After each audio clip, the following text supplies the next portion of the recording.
राजा ने उस विश्वासु को शुरू से अंत तक पूरी बात बताकर कहा कि आखिर क्यों यह सब करना पड़ा।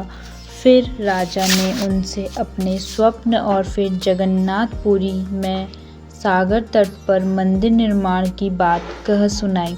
राजा ने विश्वासु से प्रार्थना की, भील सरदार विश्वासु, कई पीढ़ियों से आपके वंश के लोग भगवान की मूर्ति को पूजते आए हैं।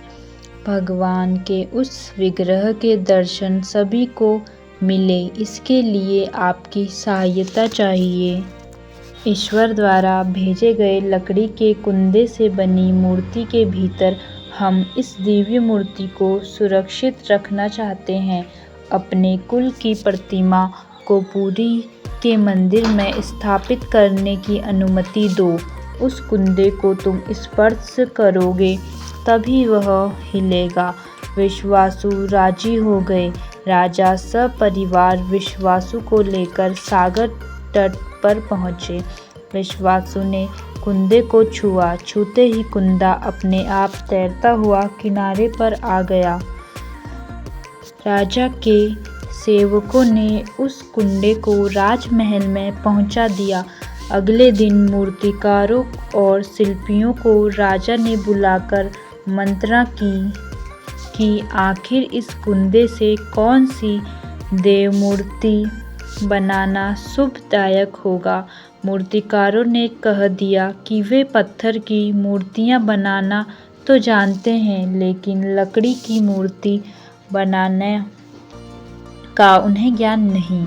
एक नए विघ्न के पैदा होने से राजा फिर चिंतित हो गए। उसी समय वहां एक बूढ़ा आया। उसने राजा से कहा, इस मंदिर में आप भगवान श्री कृष्ण को उनके भाई बलभद्र तथा बहन सुभद्रा के साथ विराजमान करें। इस दैवयोग का यही संकेत है। राजा को उस बूढ़े व्यक्ति की बात से सांत्वना तो मिली, लेकिन समस्या यह थी कि आखिर मूर्ति बने कैसे। उस बूढ़े ने कहा कि मैं इस कला में कुशल हूँ।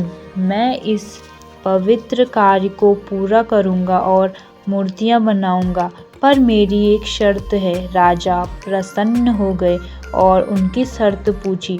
बूढ़े शिल्पी ने कहा, मैं भगवान की मूर्ति निर्माण का काम एकांत में करूँगा।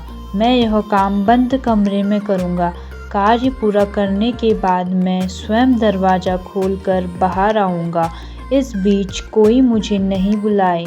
राजा सहमत तो थे, लेकिन उन्हें एक चिंता हुई और बोले, यदि कोई आपके पास नहीं आएगा तो ऐसी हालत में आपके खाने पीने की व्यवस्था कैसे होगी। शिल्पी ने कहा, जब तक मेरा काम पूर्ण नहीं होता मैं कुछ खाता पीता नहीं हूँ।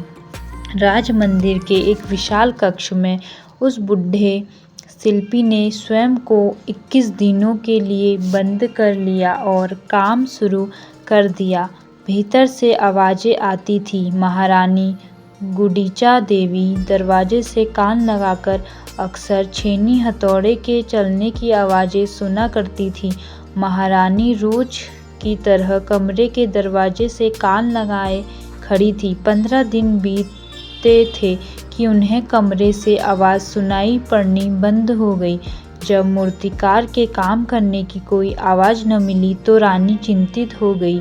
उन्हें लगा कि वृद्ध आदमी है, खाता पीता भी नहीं, कहीं उसके साथ कुछ अनिष्ट न हो गया हो। व्याकुल होकर रानी ने दरवाजे को धक्का देकर खोला और भीतर झांककर देखा। महारानी गुडीचा देवी ने इस तरह मूर्तिकार को दिया हुआ वचन भंग कर दिया था। मूर्तिकार अभी मूर्तियां बना रहा था, परंतु रानी को देखते ही वह अदृश्य हो गए। मूर्ति निर्माण का कार्य अभी तक पूरा नहीं हुआ था।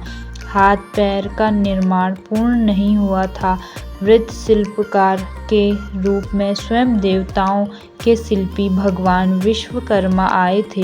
उनके अदृश्य होते ही मूर्तियां अधूरी ही रह गई। इसी कारण आज भी यह मूर्तियां वैसी ही हैं। उन प्रतिमाओं को ही मंदिर में स्थापित कराया गया। कहते हैं विश्वासु संभवतः उस जराबहेलिये का वंशज था जिसने अनजाने में भगवान कृष्ण की हत्या कर दी थी। विश्वासु शायद कृष्ण के पवित्र अवशेषों की पूजा करता था। ये अवशेष मूर्तियों में छिपाकर रखे गए थे। विद्यापति और ललिता के वंशज, जिन्हें दैत्यपति कहते हैं, उनका परिवार ही यहाँ अब तक पूजा करता है।